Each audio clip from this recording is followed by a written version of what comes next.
Hello, everyone. Welcome to the webinar today.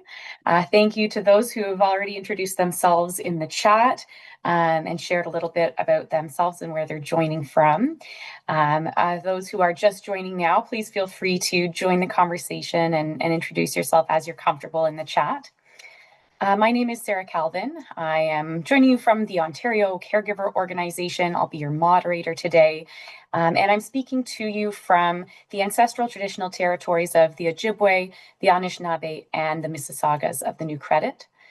This is land that is covered by the Toronto Purchase, which is also known as Treaty 13. As a team at OCO, we are really striving to engage in ongoing learning about the lands that we live on, work on, how we can be allies to Indigenous caregivers, and how we as an organization and as individuals can support the recommendations from the Truth and Reconciliation Commission. So I invite you to join us in this work, reflect on the lands where you are, where you work, share resources with us to support us and engage in collaborations to support this. Our webinar today is about preparing for the unexpected as a caregiver. So we are going to cover why having a backup plan matters, how it can support both you and the person that you care for. We will go through a step-by-step guide to building your plan using the free toolkits that OCO offers, both contingency planning toolkits and a toolkit for collecting emergency information. And then we'll also speak to how to put your plan into action. Our speaker today is actually our very own OCO team member, Emily Ayeno, who is the regional lead for Western Ontario. So for those of you who are joining us today from communities from Waterloo to Windsor and Tobermory to Niagara Falls, you may have actually met Emily out and about in the community, perhaps at a local seniors fair or a caregiver wellness event. So Emily hails from Stratford, and her background includes care navigation, social service work, research, and supporting the socialization of older adults. And she can always be counted on to provide the best food recommendations in town throughout her region. And of course, she's also a very skilled presenter. So it is truly a pleasure to pass the mic over to Emily for our webinar today. Thank you, Sarah, and welcome everyone. So as Sarah mentioned, today we are going to be talking about planning for the unexpected and really giving you those practical tools and tips on how you can build your emergency and contingency toolkit. But before we get started, I wanted to share an overview of OCO and what our purpose is.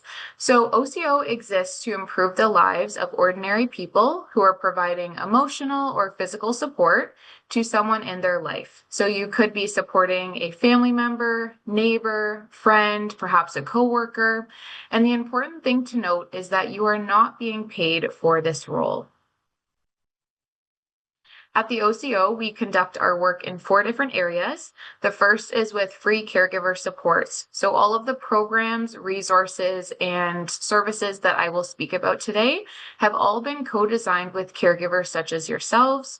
We also work with collaborations and partnerships. So we are working together with organizations to provide these collaborations and partnerships both at the local level and provincial. And then we work with healthcare providers. So we have our Essential Care Partner Support Hub. They are working with the healthcare providers to provide guidance and resources to help identify, include, and support caregivers as essential partners in care. And then the final area, perhaps you are listening to this presentation as someone who is balancing being a caregiver, but also you might be working part-time or full-time. We are working with employers and workplaces to help develop caregiver inclusive cultures, practices, and policies at work. So the plan for today, we're going to go through caregiving at a glance. I'm then going to be speaking about getting prepared. So using our toolkits to build your emergency and contingency plans. And then we will end the webinar with sharing some more information about our free programs and supports. And then we'll have time at the end of the webinar for Q&A. So, to begin, when you hear the word caregiver, perhaps there's one idea that comes to mind: a specific age, a specific race, a specific gender. But I want you all to challenge that thought as we recognize that every caregiver is unique. There's not a one size fits all to who a caregiver is, but in fact, there are many factors that will influence caregiving strengths, challenges, and support needs. So, looking at these different factors, perhaps you see yourself reflected in some of these personal things here. And caregivers take on many roles and responsibilities. So, for example, perhaps you yourself have provided emotional or social support to someone in your life, helped with transportation, reminded someone to take their medication, scheduled appointments, or helped out with financial responsibilities. These are all vital tasks that people perform in order to support someone in their life. And looking at these tasks, you can see that these are critical to the care recipient, and caregivers are critical. Why are caregivers critical? Well, they help improve the health outcomes of both the care recipient and themselves, including medication adherence, earlier detection and treatment of issues, reduced falls and hospitalization. Also, patients feel more confident. So when they're able to go to a healthcare appointment and they have someone there to advocate for them or to support them, they have shared that they feel more confident in the care that they're able to receive. And finally, caregivers feel that their involvement improves the safety and care of the people that they are supporting in their life. So being able to know that there's a second hand in the room with them, or someone to ask those questions that may be difficult to ask, or again, that advocacy piece, being able to have someone there by your side has overall benefits for both the care recipient and the caregiver. Now, sharing that caregivers are critical, let's look at some of the data associated with this. So within our society, caregivers provide between 75 and 90% of the care in our healthcare system and community care system. So that is a very large number. And looking at the time that is provided by caregivers, for every 1 hour of formal care provided by a nurse or a doctor or nurse practitioner, PSW, caregivers are providing an additional 3 hours of care. So that ratio is 1 to 3. If caregivers were seen as full-time workers within our care system or our economy, we would be having approximately 2.8 million. And with the annual contributions that our caregivers are providing, it's ranging at about $97.1 billion annually to Canada's care economy. So hearing that data, I just want to take a moment to thank all of you for what you do. Our healthcare system would not be what it is without the contributions from all of you. So give yourselves a pat on the back. And again, just know that we appreciate and we see you for all that you're doing and all that you're contributing. So as we've just established, in your caregiving role, you provide vital care and possess critical information about the person you are supporting. So this can include that day-to-day hands-on care, as well as understanding someone's longer-term medical history or treatment plans. Often your involvement is foundational to the care that someone receives, and both within the healthcare system or community supports, your contributions are very valued and important. So I want to take a moment for all of us to consider. If you, as the caregiver, needed a break, would someone else know what to do? Would they know how to do it the way that you provide your support? If an unexpected emergency happened, would someone have the key information that they need to help, either you yourself as the caregiver or the person you're supporting? And if you suddenly couldn't provide care, what would change for the person who depends on you? Perhaps you, as the caregiver, have a moment that is coming up within the next few weeks or few months, and these are questions that you've asked yourself. Perhaps you're going in for a surgery or you're going away for an extended period of time, and these are concerns or stresses that have been on your mind. If I'm sharing these questions and you're starting to feel a little anxious or worked up, that's okay, because a lot of the time it's difficult to start to think about these things. But when we're able to actually take the time to ask these questions, we're able to then start creating a plan.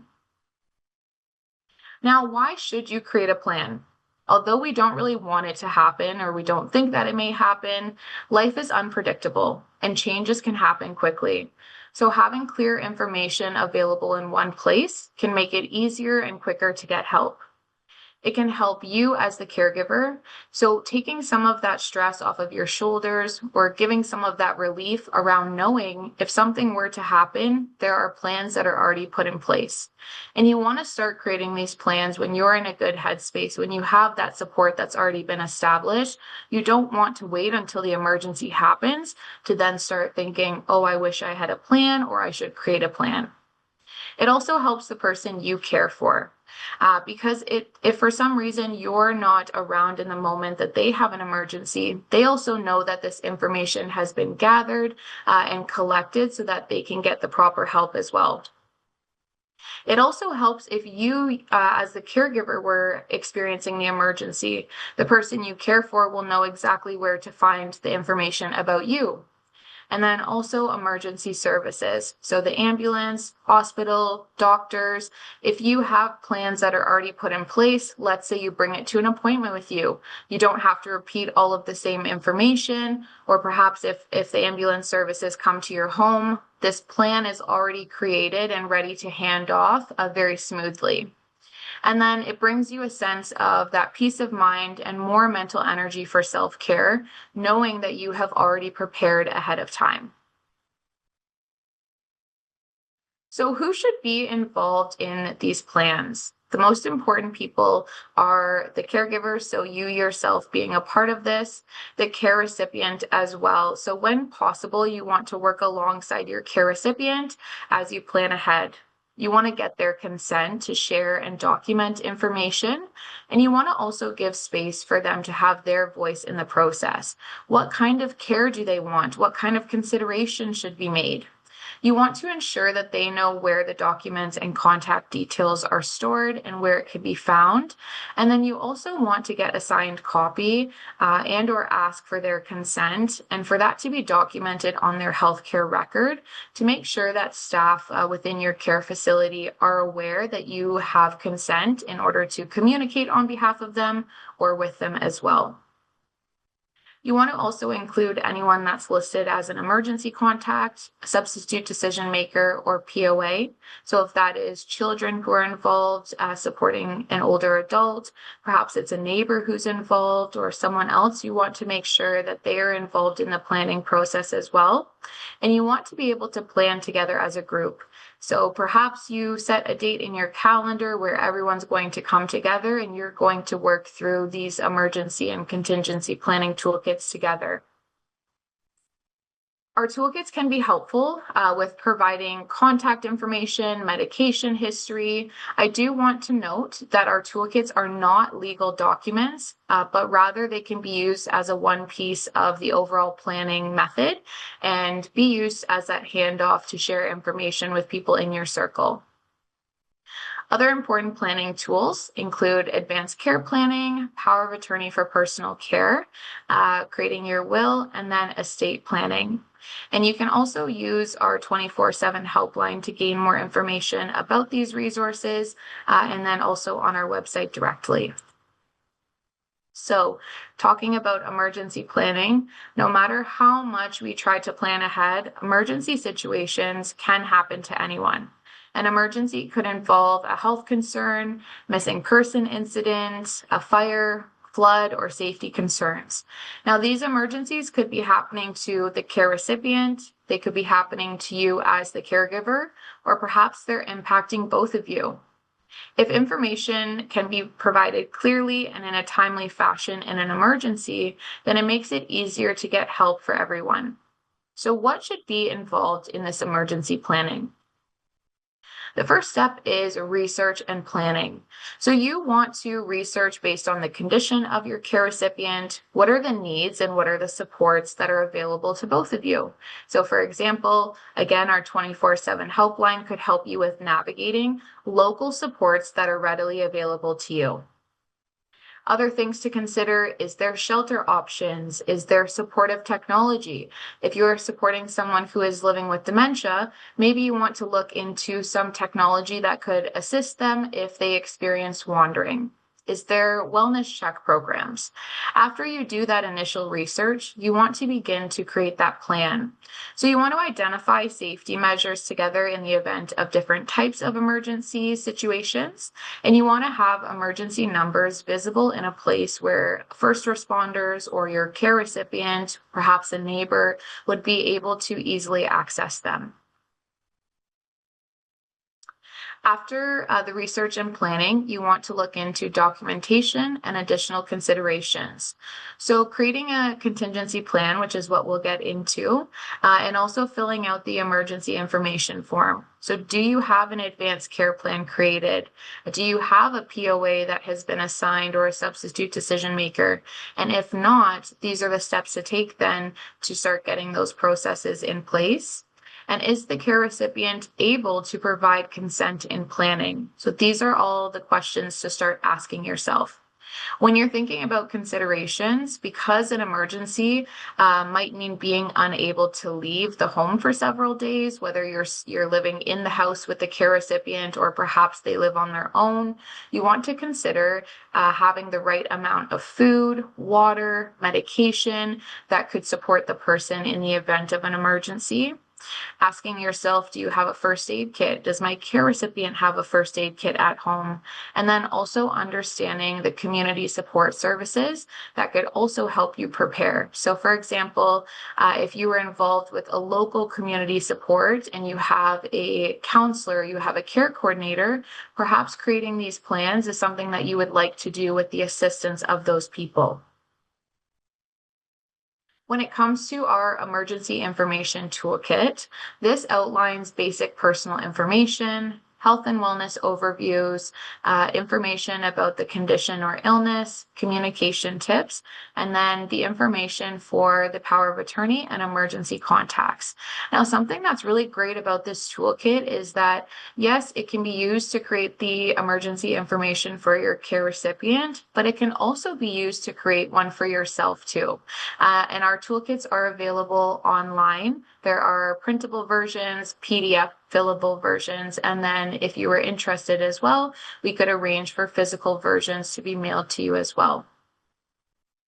So we do highly recommend that you do one for yourself and for the care recipient. This can also be helpful in doing something together with the care recipient. If they were maybe a little resistive to completing the toolkit, then it's something that you can both do together for each of you.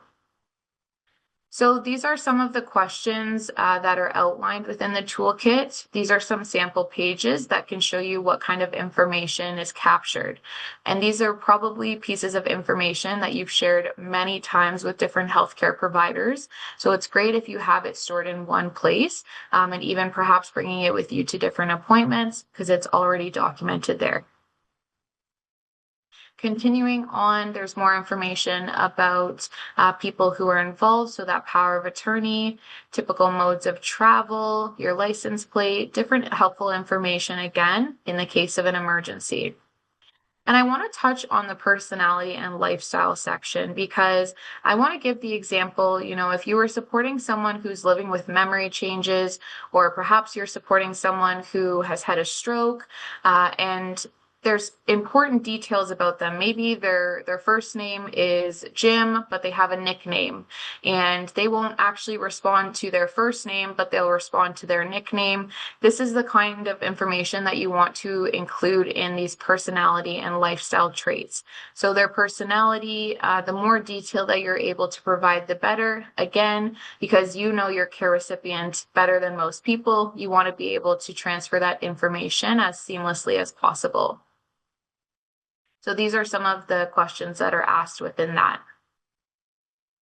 And then contingency planning is an even deeper level of planning. that emergency planning has. So it requires caregivers to think about what needs need to be in place for the person you're supporting if you are unable to care for them. So you have a trip that's coming up for 2 weeks, or you have a surgery that's scheduled and you're going to be staying in a respite facility for the next 4 to 6 weeks. What are you going to do? So this is where contingency planning comes into effect. So this toolkit outlines building a care team, including family and other caregivers, doctors, pharmacists, or neighbors in the planning process, and also gathering and sharing their contact information and details about the care they provide. This provides an overview around the medical history and list of medications, and then that overview of their daily schedule. So thinking about putting all of the information that is involved in your day-to-day life in one place so that someone in your life or people in your life could easily pick up and carry on if you're unable to provide that support. There's also sections for putting where to find other important documents, records, including bill payments or financial plans in this toolkit. So, building and implementing a plan, there's a 5-step checklist, and we're going to go through each of the steps together. The first step is reflecting. So, building and implementing a plan, you want to think through all the tasks that you manage. So, in a day-to-day, what are the things that you are completing? Perhaps it's meal preparation, appointment reminders, scheduling the appointments. You want to start to ask yourself in a single day, what am I doing? What information is required to complete these tasks? What are the most urgent care needs? And then also, what are the things that you find most challenging? And what are the tasks that you enjoy doing with or for your care recipient? So maybe cooking is something that you are really happy about. You love to cook. It also fills your cup. That's maybe not a task that you want to look into outsourcing. But maybe laundry is something that adds a lot of stress to you. So starting to become aware of these different tasks can allow you to understand where and who to bring into your circle of support. Our I Am a Caregiver toolkit is great for starting to understand who is all involved in your circle of care. And then asking the question, are there some items that can be shared with others in your life? Perhaps people have said, I'm here to help, but you haven't known exactly how those people can help. This is where you can start. The next step is review privacy and consent guidelines. So when possible, as mentioned, you want to work alongside your care recipient as you plan ahead. So getting their consent to share and document information is essential. And then looking at as well, giving them space to have their voices heard in the process. So if there are certain things that they are uncomfortable with having outside people help with, if possible, then looking at keeping that to a space where that person is comfortable. So if it's you that performs that task, respecting their wishes with that. So the Ontario Caregiver Organization recognizes as well that you can receive and record this private and confidential information based on the following scenarios. So the care recipient has consented to their healthcare provider to share personal health information with you, or under the Healthcare Consent Act, the care recipient, so the person you're supporting, has been legally tested for capacity to consent and deemed incapable. So in that case, that would make you the substitute decision maker, and the substitute decision maker provides consent for the collection, use, or disclosure of personal health information. Even if the person has been deemed incapable, you still want to include them as much as possible with the planning and allowing them to still have their voice heard. So after that, we're going to move into building your team. So you want to decide who you can trust to provide support. Is there a neighbor who perhaps you lean on often for transportation to appointments? You want to include them in building this plan. Who should be your emergency backup in the event that you cannot provide care to the person you're supporting? Who can provide long-term support? And then what are the next steps for the emergency contact to follow? So you really want to take, a couple hours to get all of this in order, and then knowing that you have that peace of mind moving forward, that there is something that's been created to help you navigate your care if you're unable to provide it. And so we also have resources on our website around advanced care planning as well. So if you want to look to other supports, our website is a great resource for building upon what's already been shared. The next step is documenting your plan. So you want to include contact information for the care team, including professionals and what their role is. So if you're going to the Parkinson's Society, there's a support group. You want to include those people in that. If you're involved with the Alzheimer's Society or Ontario Health at Home, you want to list the providers, the different supports that you have, and their contact information. You want to include details about the care that's provided, care considerations, appointments, and financial details. So let's say if you pay your bills or the care recipient pays their bills by check, as opposed to an automatic e-transfer or automatic billing, you want to note those important details in this kit. And then also where to find other important documents and records. And with the contingency planning for caregivers and the emergency information, you want both of these to be in a spot that is easily accessible for outside people to come in and review them. So this is an example of what the care team section looks like in this toolkit. So as I mentioned, providing the name of the care provider, what their role is, and then contact information, and helpful notes that if someone from outside your circle was coming in, what do they need to know about this care provider? There's also then the services that are in place. So what services have already been accessed? Maybe you get meal deliveries from a local restaurant every Tuesday, and that's how you've been taking care of your meals. The care recipient is used to that. You want to include those things as well, that those are services that you're receiving. If there's a day program that's attended or you're involved with community living, you want to involve or include all of these different services that are currently being accessed, and then the schedules. So if you have PSWs that are coming once a week on Thursdays, you want to include that with the frequency as well. And if you don't have any services as well, let's say you're looking at this and you're thinking, I don't have anything currently in place. These are also great ways to start to think of different services or help that could be implemented within your life for yourself or your care recipient.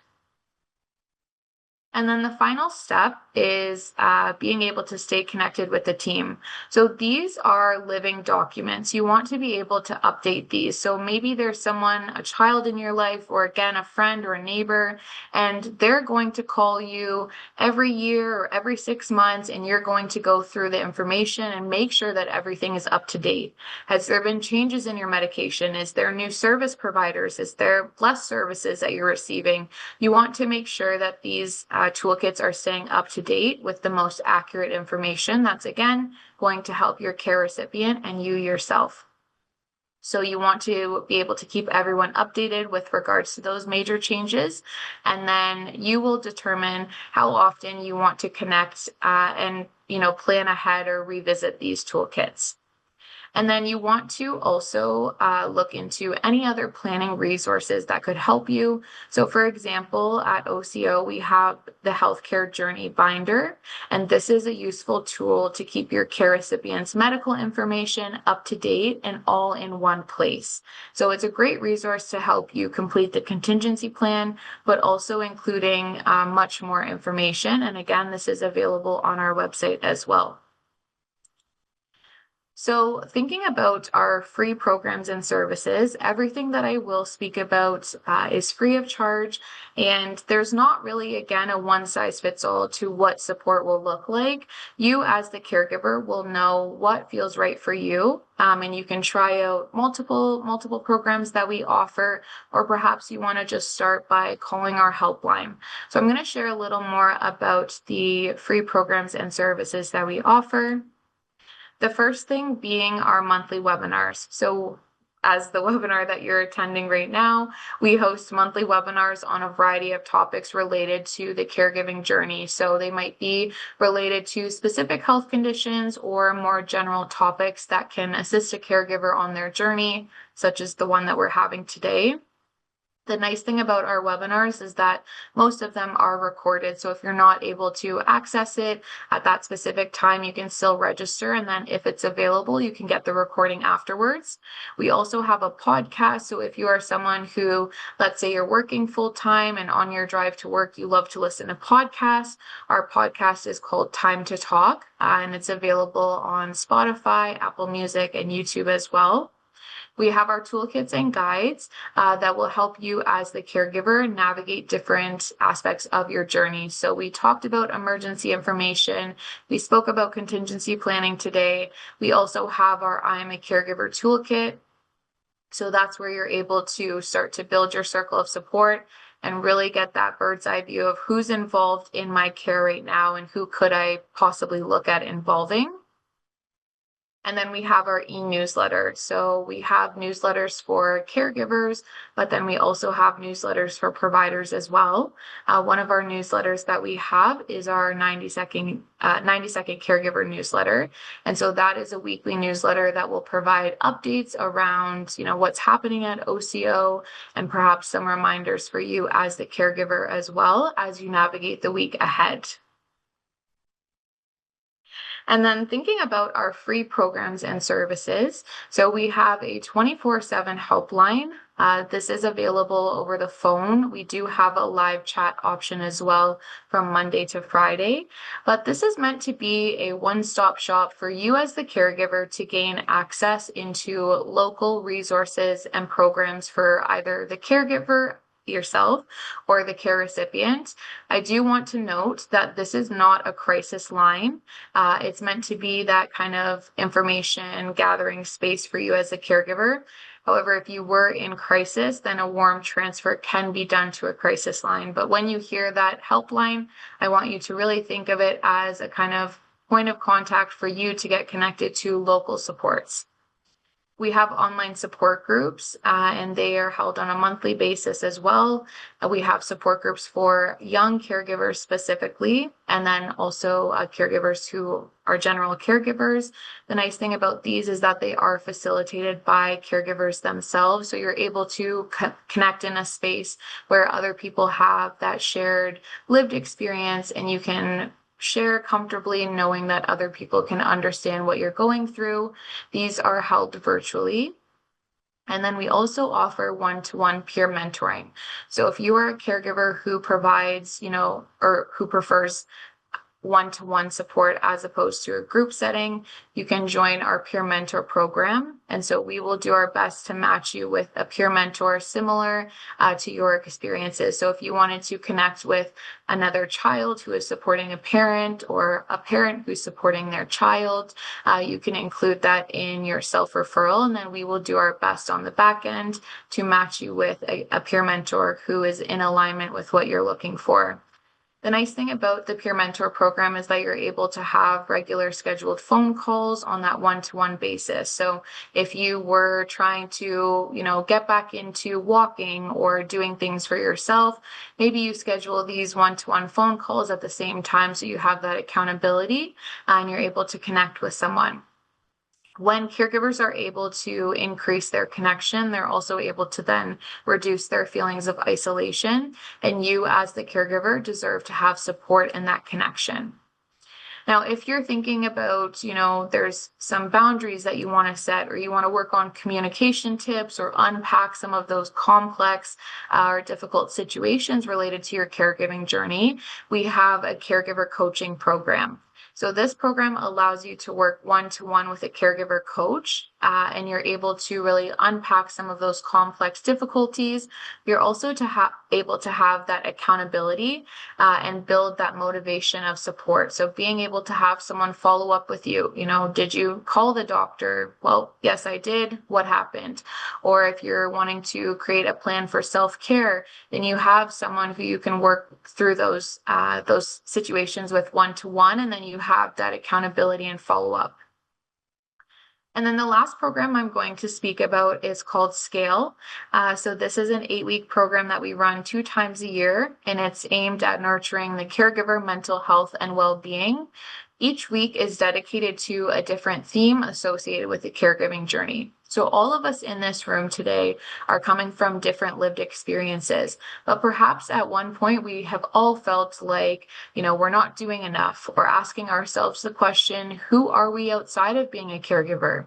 Each week is dedicated to a different theme. And the nice thing about our scale program is that all of the sessions are recorded.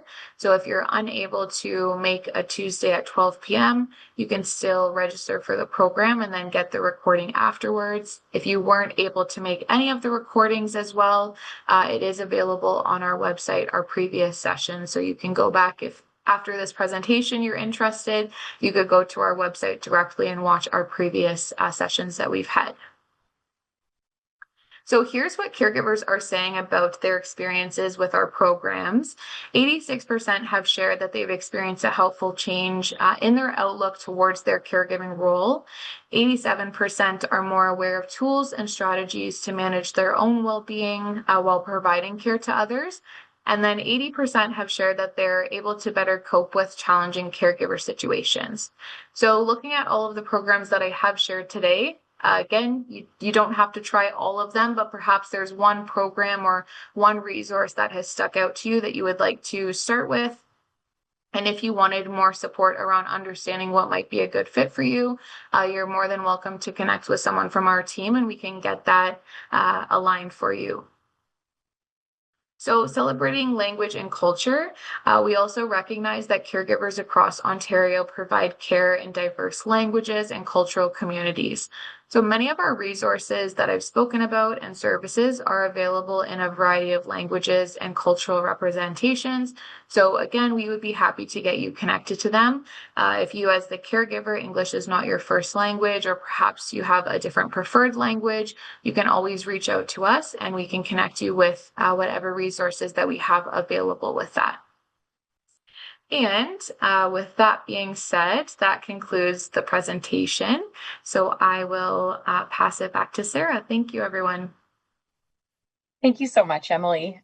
Great overview of a number of really helpful tools, resources, and support programs for folks who are joining today.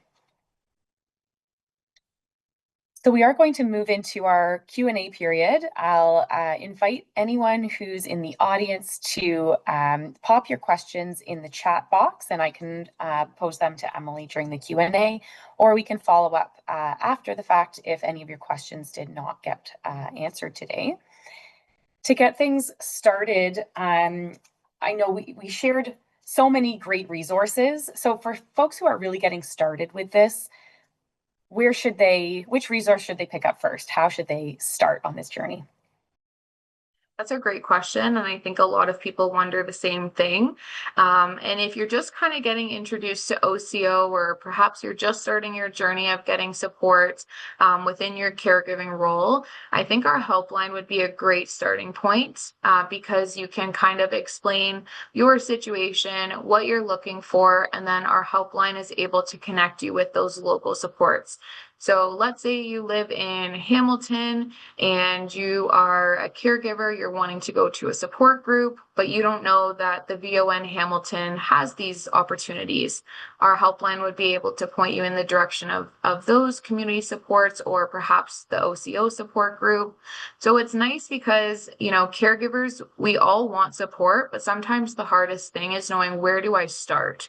And our helpline is that great starting point for you as the caregiver. That's great. Yeah, really part of that research phase of the process before you have all the information you need to document in these toolkits. Yeah. I noticed as well, as folks are introducing themselves, we have lots of participants here today who are from outside of Ontario. So I just wanted to note for folks that all of these resources and links you can access from wherever you are. The webinars, of course, are open to all. Some of our programs and services really are specific to folks in Ontario. Emily's just spoken about our helpline. You can call that number from wherever, but it is really going to be focused on services that exist in Ontario. So for folks who are in other provinces, there is perhaps an equivalent where you are.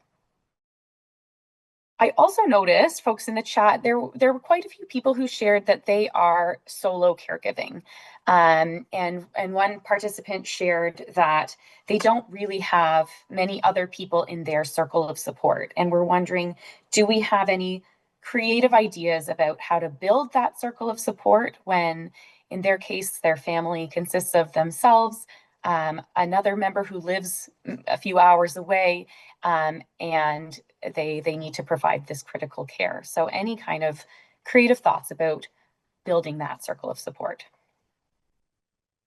Yeah, that's a good question. And I think that's the reality for a lot of caregivers is you may be doing this yourself or perhaps at a distance. And maybe, the person that you're supporting lives separate from you, but they live in a community. It doesn't have to be a community for older adults. But a lot of the time, people are right now craving that community and that connection. Maybe there's a neighbor that you could connect with, or the person you're supporting has already made those initial connections.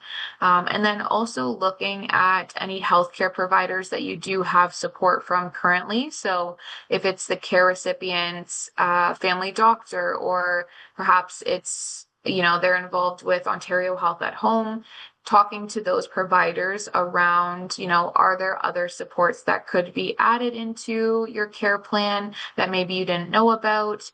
Is there friendly visiting, or is there meal support, other opportunities for you to build out that circle? But a lot of it comes back to the question of, what is available. So having the courage to kind of open that conversation up with providers, or again, our helpline around, what kind of support you need.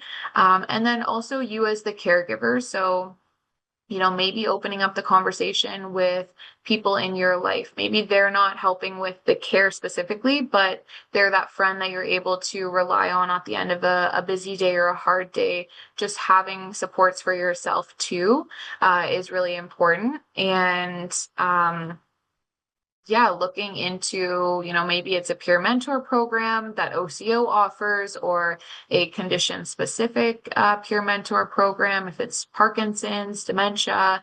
So yeah, just giving yourself also that creativity to think, is there other people that I could involve? But knowing that, starting from any point that you're at is really better than not starting at all. Sarah, would you add anything to that as well? Yeah, I think that's great. And I know that Emily already highlighted this, but in the toolkit that was shared earlier called the I Am a Caregiver toolkit, it gives you a nice little template to help break down all of the tasks that you might be doing. That might also spur a little bit of that creative thinking of, okay, well, I don't think I can get anyone to help with ABC, but maybe XYZ. I have other options like neighbors, maybe volunteers in the community. So hopefully that provides some good ideas. And thank you to our team member in the background who has just reshared that link in the chat. And I can also say too, like since working for OCO, there have been so many community programs that I didn't know existed before. And so again, it's really about asking or starting those conversations, because there might be a friendly visiting program, or there could be a program where it's young kids wanting to get their volunteer hours for school that you don't know about. So yeah, just really knowing that there are supports out there, but leaning on, navigation supports or helplines to help you get connected to those things. On a similar vein, we have another question asking about one-to-one therapy and counseling for caregivers.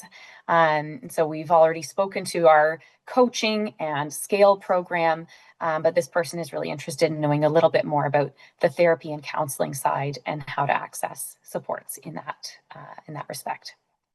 Yeah, so at OCO, with our scale program, when we run the program live, so we run it usually in the fall and the winter time, depending on when you register, there is limited availability for counseling, either individual or group, throughout the duration of the scale program. So that is something that we could offer from our side of programs and services. And then with regards to outside of that, again, we could connect you with any supports close to you, or just kind of pointing you in the right direction of other local resources for that therapy and counseling piece specifically. Great. And I think for folks in Ontario, there is also the Ontario Structured Psychotherapy Program, which is not specific to caregiving, but it is a freely available therapeutic program. So that could be something to look up for your area. Yeah, I and also see other things have been shared in the chat for folks to check out. perfect. Yeah, so there's other resources that are being shared. And then also, if you are a part of a family health team, you could always connect with your family doctor or the receptionist to see if there's any counseling that is provided to members of the family health team as well. But I understand that everyone's situation will be different. So that's kind of a starting point around the scale, and then also some of the resources that were shared in the chat. Great. And so another question, Emily, you shared on one of the slides about all the different people who would be good to engage in the process when we're building these toolkits and filling in the information. Do you have any suggestions on strategies on really how to go about that? Perhaps we can start with how to engage those emergency contacts when you're building your emergency plan. That's a great question. I think honestly, being able to coordinate some sort of group meeting, and if you have to get creative with it, maybe it's, we're going to have our emergency and contingency planning day. Come to my house, 3 p.m., snacks will be provided.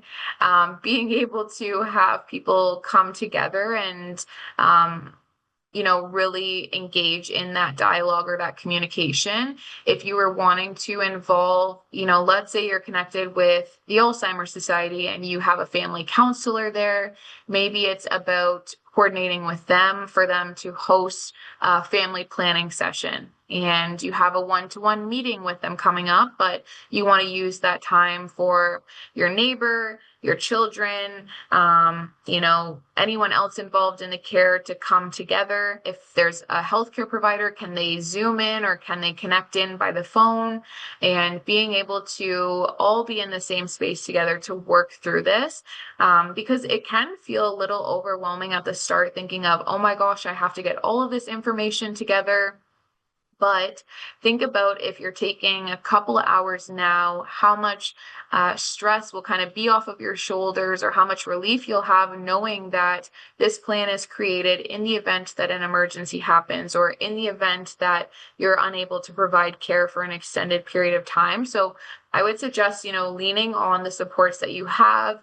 If there is a community support that can host everyone together, that also creates that kind of neutral space for both you and the care recipient. And then if that's not possible, looking at, getting creative. Do you all meet at a coffee shop and you go through this plan together? Or is there a space that would allow the care recipient to feel comfortable being involved as well, and then the other people too? So I hope that answers the question. But just really thinking what's going to be best for the care recipient and for you as the caregiver, and then working from that. That's great. And I think that like role of bringing people together and planning and keeping that schedule, that could also be something that you engage members of your support circle to help you with. Maybe, if you're doing a lot of that hands-on care, but you've got a niece who's really great with project management, maybe that's the person who is in charge of bringing everyone together and making it happen. So those ways to kind of get creative with where can you find that support. We do have another question in the chat asking us to speak a little bit more to consent and dementia. So they've shared that they have a POA and medical representation and involve the person that they care for, but there's challenges with kind of clarity and consistency in that communication. So what more can we share about consent and dementia?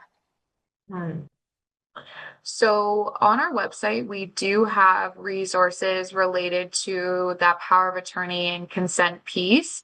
So if you go to our website, you're able to see specific resources around that piece. But then also we have condition specific resources. So perhaps you can check out our Alzheimer's and dementia section on our website. We may have had previous webinars related to this topic, or perhaps there's previous resources. And then also, if you are connected with your local Alzheimer's Society, perhaps connecting with them regarding this specific piece, as they would be able to provide that condition-specific support related to this topic, is what I would suggest. We do have another question about whether there's someone who can help get a POA for a reasonable cost.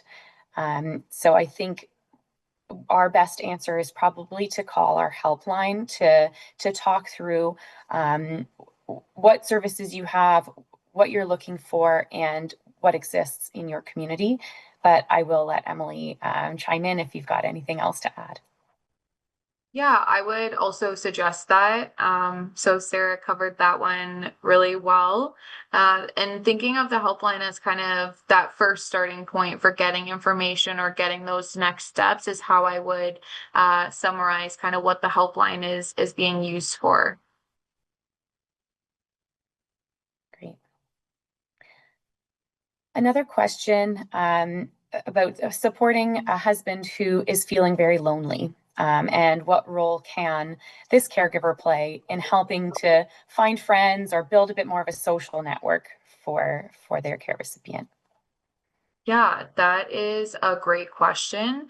And I think it's something that comes up a lot. I'm not entirely sure what health condition your husband is living with, but depending on what condition it is, a lot of the community supports will have like peer mentor programs or friendly visiting programs. They might also have support groups. So, for example, the Parkinson's Society host support groups for people who are living with Parkinson's.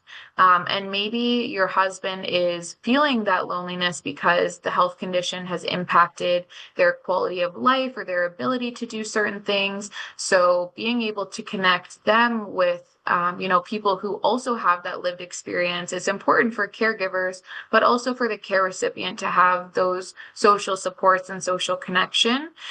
So again, our helpline, I'm going to keep plugging our helpline, but our helpline could connect you with local supports related to your husband's specific condition. There are also like programs on the phone. So, for example, the Red Cross does like a friendly check-in program.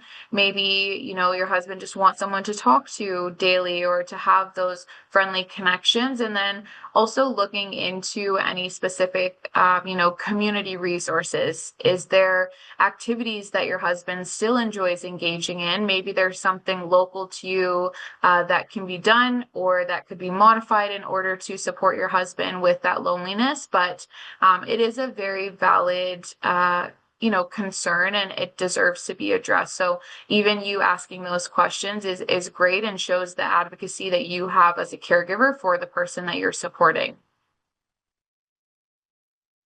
And the Friendly Calls program was just shared in the chat as well. I have another participant who's shared that building a backup plan feels so overwhelming. And that level of overwhelm has actually stopped them from being able to actually get started on the path and build that plan. Any suggestions for how to tackle that? Well, one, it's understandable to feel that overwhelm, especially, caregiving is very complex. There's many different factors and considerations to be made. If the whole thing feels really daunting, perhaps you just start with one page, and maybe it's that you're going to set Mondays at 12 p.m. for half an hour, I'm going to slowly work through this. Or maybe the first step is even just opening the book and reading it, because sometimes these tasks, they are daunting because there's so much involved in it. And, you as the caregiver, you will understand what do you have the capacity to complete. And if it's only just reading it to start, and then, you go through a few pages, or again, as Sarah had mentioned, maybe there's someone in your life who this kind of planning, this kind of, resources, this is their jam. Like they are so interested in this. Maybe it's that they come over and they do the explaining, reading the questions, and you just have to sit there and answer the questions, right? So looking at what will feel feasible for me as the caregiver, and what do I have the capacity to handle? Like it isn't something that you have to get done right after this webinar. You have to go and do it. Everyone's journey is going to be different. So again, just ask yourself, what do I have the ability to do right now? And if the first thing you want to do is just go on our website and look at the digital version of it, that's a great first step, right? You actually, I guess it would be the second step, because the first step was attending this webinar. So, just figuring out what feels right for me, and then involving people as much as possible with that development of it. Yeah, someone else has shared in the chat, start small, use an OCO template. They found it helpful in the past. I would echo Emily's suggestion to bring someone else in. In my own personal experience, I've found that when I feel really stuck and overwhelmed, it actually doesn't matter who the person is and whether they know anything about the situation or have any particular skill set. Someone to just sit next to you and be like, let's do this. We're going to get it done. Folks have shared that local community centers may have groups where you can find those social opportunities for your care recipients. Faith-based groups may also have ways for folks to meet people and engage. Emily, lots of thank yous for your presentation. Thank you all for joining us today. Thank you, everyone.